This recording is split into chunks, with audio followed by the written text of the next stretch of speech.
Hello, I'm Tari Mattox. I'm a geology professor here at Grand Rapids Community College. I'm also the faculty advisor for the Native American Student Organization. And today I have the privilege of speaking with Jordan Marie Brings Three White Horses Daniel, who is our diversity speaker for today. Thank you so much for coming and being willing to share with our community.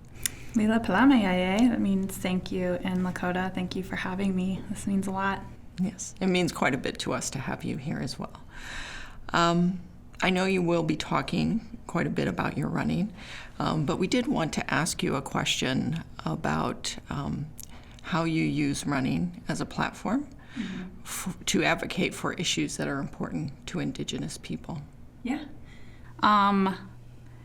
Definitely there's one moment I can think of where combining advocacy and the things that I'm passionate about that I want to see change going into our future and combining my passion of running, and that happened at the Boston Marathon this year, back in April. But a little bit before that, I was just starting to kind of transition into kind of combining it, but I didn't know what that would look like. And so for 2 races, I dedicated and gave up my bib number instead of having my name on it. I dedicated it with the hashtags MMIW or MMIWG back in March 2018 and March 2019.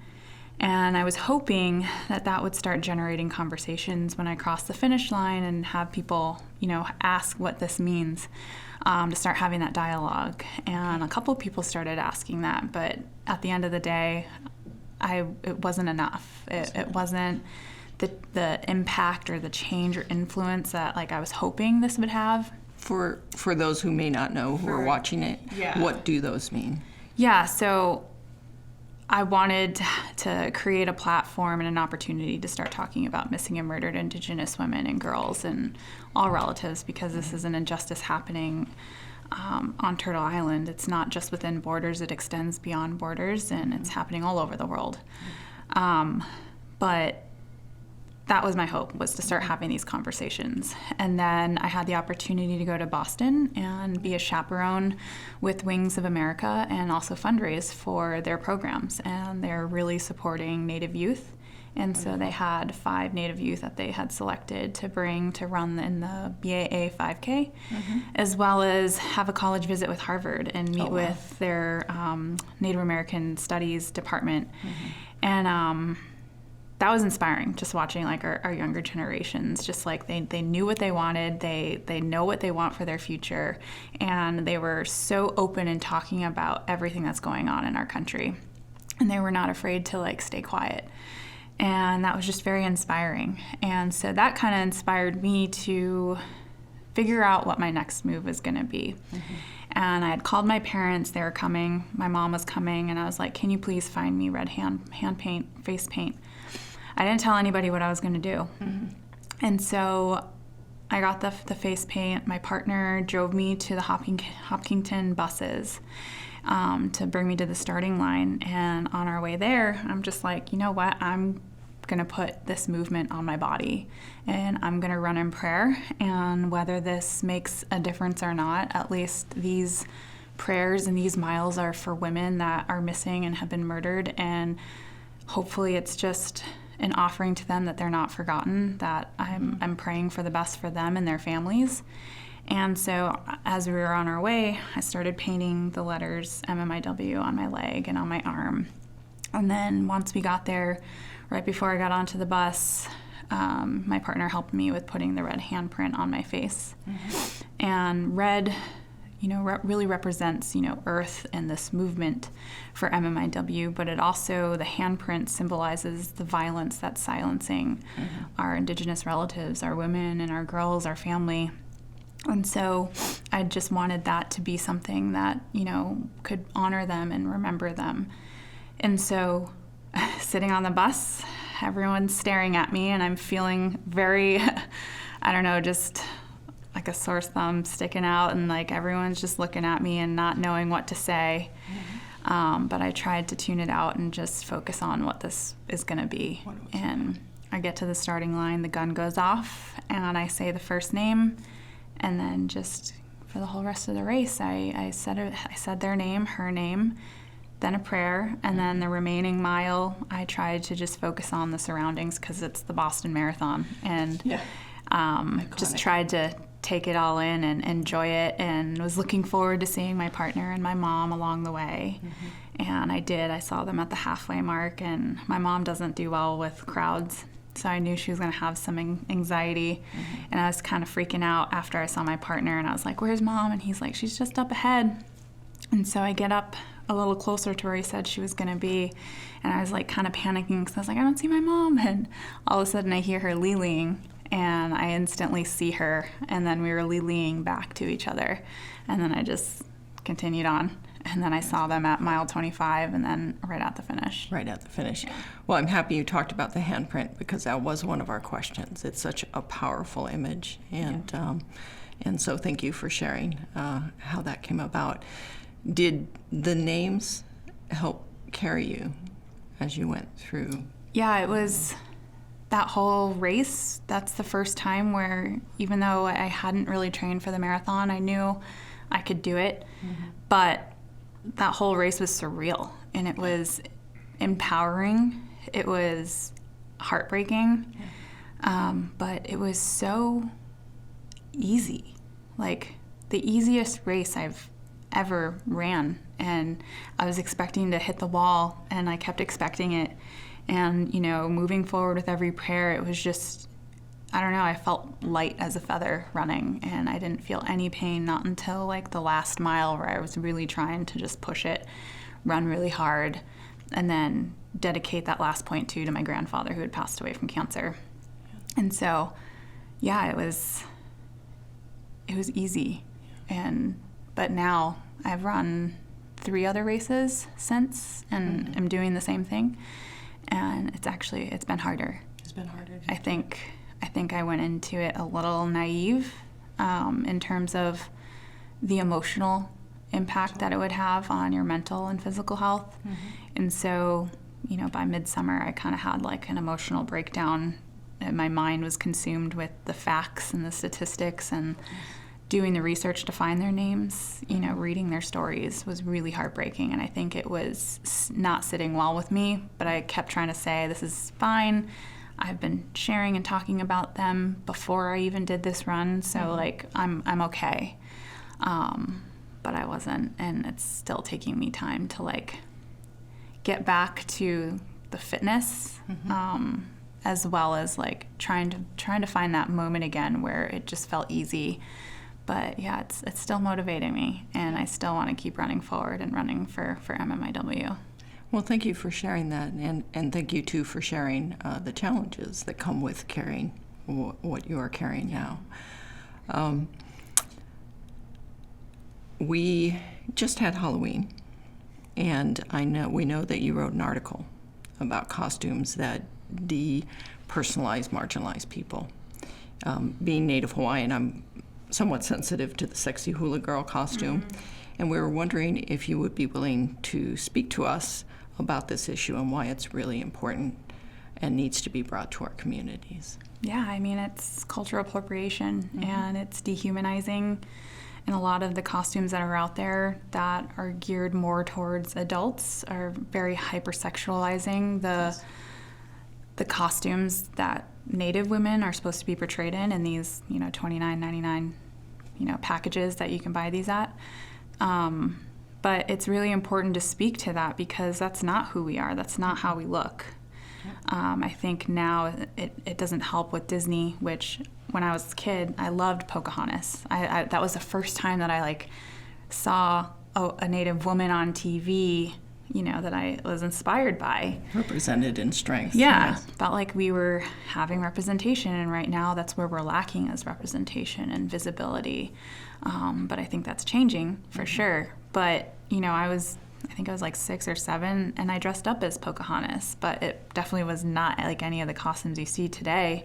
And a lot of it was like my own stuff that I had when I was little. But I felt so cool and awesome, because I thought this was great. Then I learned her real name, Matoka, and then I learned her story as I got older. And then with MMIW and the Me Too movement happening, like, you know, Mattox is the first MMIW, you know, that we could say.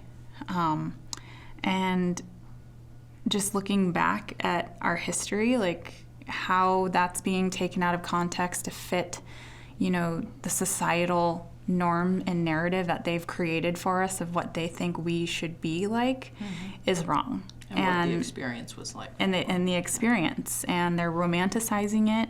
And it's not, that's not the history. That's not the true history. And it's also negative for our little ones. Yes. You know, this is them seeing a world where we're being mocked, we're being dressed up as, we're being portrayed, you know, in events such as like college parties where everyone, you know, wants to get dressed up for Halloween, or a sporting event like the Washington football team, and you see all these loud people either drinking and acting like fools, but yet wearing this costume, and it just paints such a negative image. And for them in their development, that's what they're seeing, and that's not okay. And so when I wrote that blog, I really wanted to try and be as educational as possible while giving my opinion. But that blog was more so meant for non-Indigenous people, because we know this. We know not to culturally appropriate a culture, a people, because we know we're not a costume. We're more than that. We're more than these stereotypes that, you know, society, colonization has portrayed onto us. And I think for some time, I don't know if like we started believing in that and just letting that happen and be just okay with it because it just happens all the time. But like now in the last like 10 years, I'm just seeing so many people organizing about this, speaking out about this, talking about this. And I think that's starting to change the narrative. You're definitely going to have some trolls, as I encountered, especially last week when I was in BC, and I just kept getting these notifications of this one woman literally arguing with other Native people. And she like sent us pictures of her wearing a Pocahontas costume and saying like, I wore this to school and no one cared. And I'm just like, one, you cannot come at us and speak like this. This is disrespectful. And just because you're doing it doesn't mean that you have to like overspeak and ignore what we're trying to say. And so it was a very exhausting day on Halloween, because you have to also deal with that. The trolls.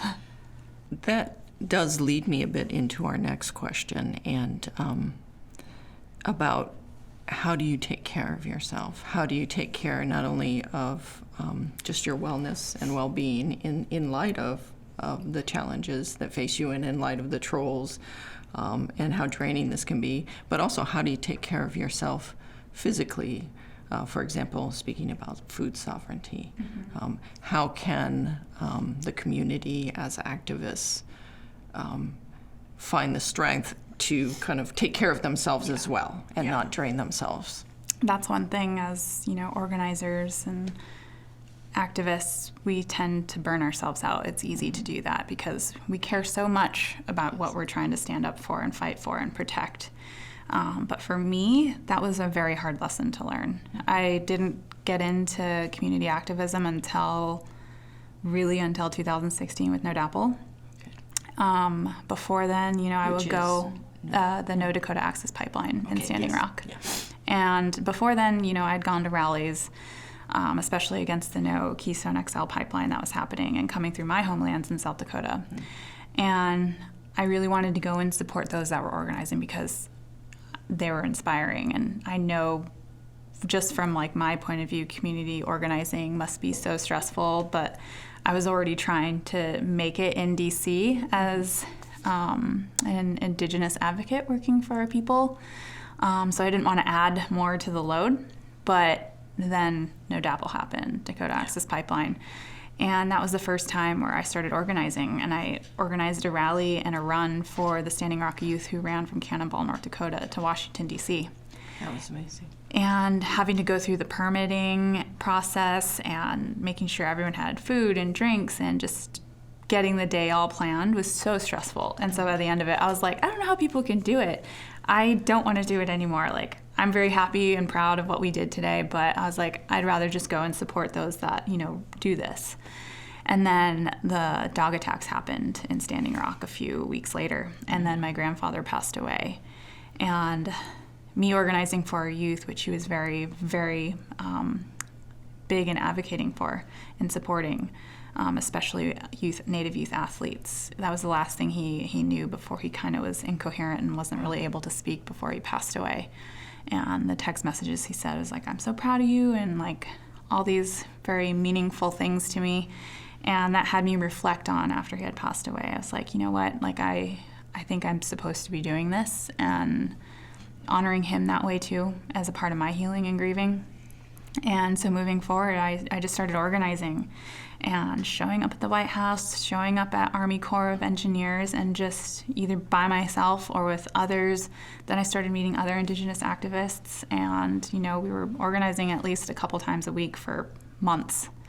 And then I got like burnt out by, several months later after the People's Climate March, where we helped organize 200,000 people to get to DC. Wow. Yeah. And then I was like, okay, I want to keep doing this, but how do I do it in a good way without burning both ends of the candle? Mm-hmm. And so I just started making sure I made more time for running, and running's always been healing for me and a way to disconnect from society and just be in my surroundings and be present. Then I started learning more about yoga and trying to see how that can help my anxiety, which it definitely did. And then I started just getting into baking and cooking and just trying to get my mind off of organizing, because that's one of my problems is I'm always thinking about what else can I be doing? How else can we be uplifting and centering Indigenous voices? What else can we be doing? So my mind hardly ever shuts off. I think I know a little bit about that. And then, after moving to Los Angeles, I took some time away from really organizing and just focusing on my job and just trying to be as normal with a normal schedule as possible, which was nice, but I missed being in the community and missed being on those front lines and supporting those that were in these fights. And so I started getting more involved in Los Angeles, started doing more yoga, started doing a lot more trail running, which was definitely a lot more fun for me. And it was a way that was, a way to get me outside my comfort zone, learning new terrain. And it's not just normal cross-country trails like you would in high school or college. Trail running, mountain running is, arduous and hard. But it was a new kind of pain that I'd never felt. And I was like, this is fun. And that was kind of my outlet to heal and to recoup. And then this summer, running for MMIW and trying to raise awareness about this movement, these women and our relatives, I became a vegetarian. And so I'm working on that, and I actually feel a lot better and learning how to cook the foods that my body responds really well to. And so that's been part of my healing for mental and physical health. What resources have you found about how to cook the foods that your body responds to? So one of them, my dad got me a book called Run Fast, Eat Slow by one of my running idols, Shalane Flanagan, and her friend. And so they cater this cookbook to be vegetarian or not, and it shows you the options, how you can do that. And then also she does a very good description of the foods that are in it. So one of my favorites are basically these rice bowls, these super protein bowls, and have it listed out with avocado and mixing it with quinoa and rice and adding black beans to it and other stuff. But she also lists the details of what every ingredient means and what it can do for your body. Okay. And then I started doing a little more research in Well for Culture. And that's by Chelsea Luger and Tosh Collins. Mm-hmm. They're a superpower Indigenous couple, very admirable. But they do these trainings all over Turtle Island, trying to get people connected back into themselves and how to live a healthy lifestyle and going back to traditional food ways. Yes. So I'm also learning about that too, and they post on their Instagram stories sometimes little recipes of these little snacks that they make, and mm-hmm.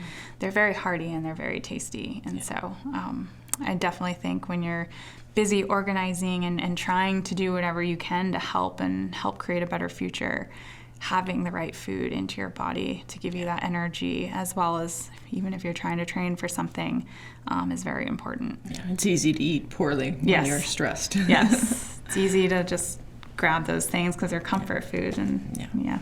Well, and then finding the cultural background in diet. I know for Native Hawaiians, the traditional Native Hawaiian diet is very healthy, but with colonization came things that our bodies were not really prepared for. Yeah. And, yes. It's amazing to see the impact of colonization when it comes to food. Just the commodity food system that indigenous people have had to go through, and then the spikes in diabetes and heart disease, things that were not problems for us before all this processed food.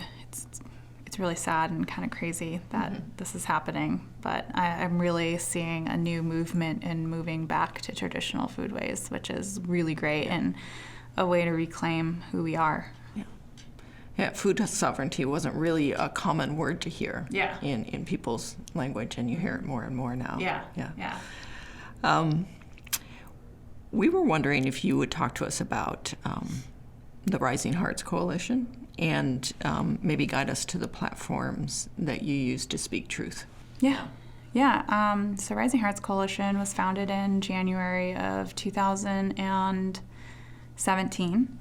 The idea came with just me organizing constantly for Standing Rock, and partnering with a lot of Indigenous activists in Washington, D.C. And one thing I did notice was there were other organizations that were organizing to uplift what was happening in Standing Rock, but I didn't see Indigenous presence in those platforms. And so I kind of just asserted myself into those platforms. It was like, hi, my name's Jordan. Like, I'm Indigenous, even though I'm not Indigenous to these specific lands or those specific lands. Like, you need to be including Indigenous voices when you're organizing on behalf of us.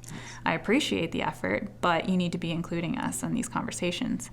And so I kind of just started asserting myself, and I started learning more about land acknowledgements and making sure that they were including local Piscataway natives in Washington, D.C. And so I had made friends with the Tayak family, my friend Valerie Proctor and Hope Butler, who were all Indigenous to those lands. And so anytime I had an opportunity to have a platform to either speak on a panel or organize a rally or partner with like Indigenous Environmental Network and other Indigenous coalitions that were always coming to D.C. to help Standing Rock, I would always uplift my Piscataway friends and make sure that they had that opportunity to give the land acknowledgement.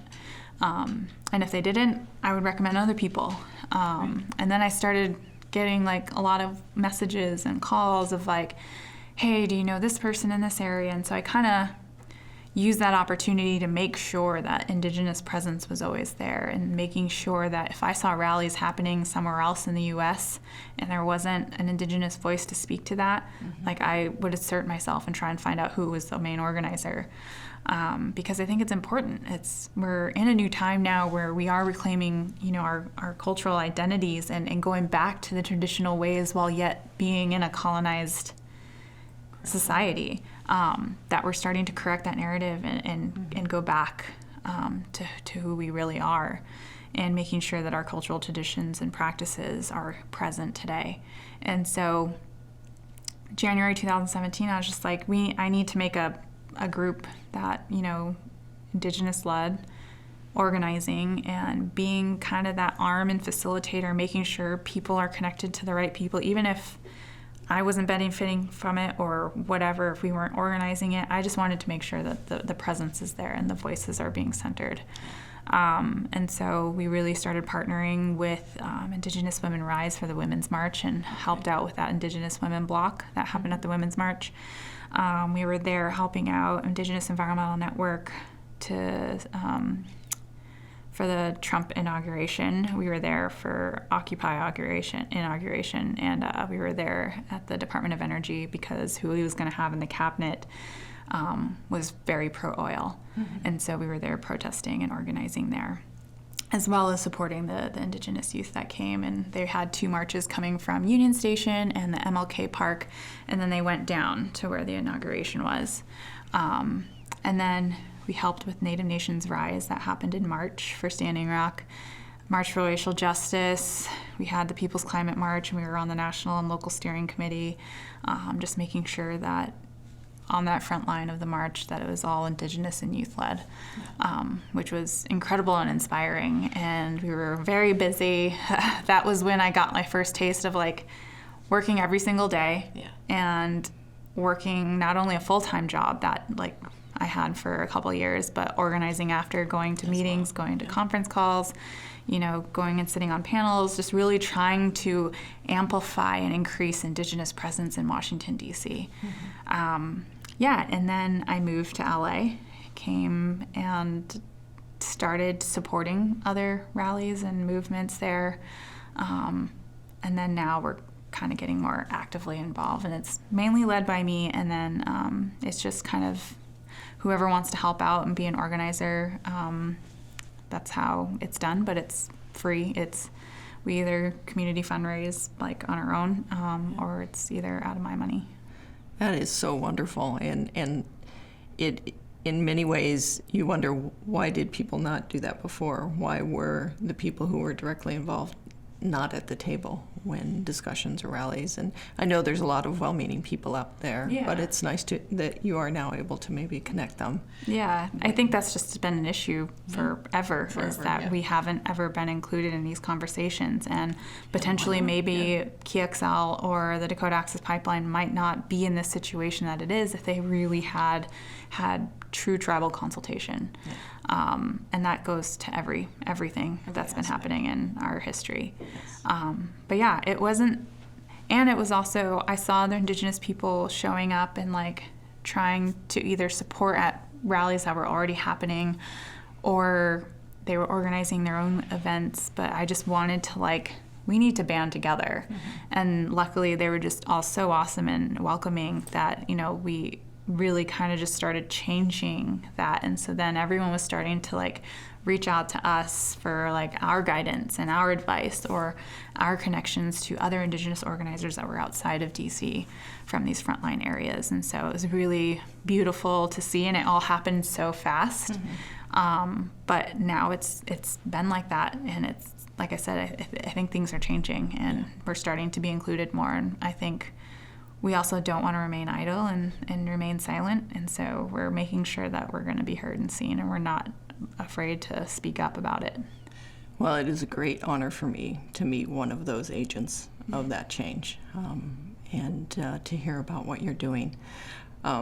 Just as closing, one of the questions that one of our students asked is, ask her what's on her playlist. My playlist? Well, we were wondering if you ever listened to something while you were running, and what you have on your playlist. Yeah, I also put on my playlists or a special song when I'm out running. I started doing it on Instagram a few years ago, and everyone's like, we're wondering what Jordan's going to play next on our next run. And so now it's like every once in a while I try and actually like put out a list for people for like them working out. But it's obviously A Tribe Called Red, it's Tourist, it's Imagine Herbal Flows, it's Lizzo for sure. That one just always gets me amped, and that's what I was listening to this morning on my workout. But yeah, it's a lot of it I would say is more geared towards EDM, but like kind of the softer, more tamer stuff, not like the loud craziness.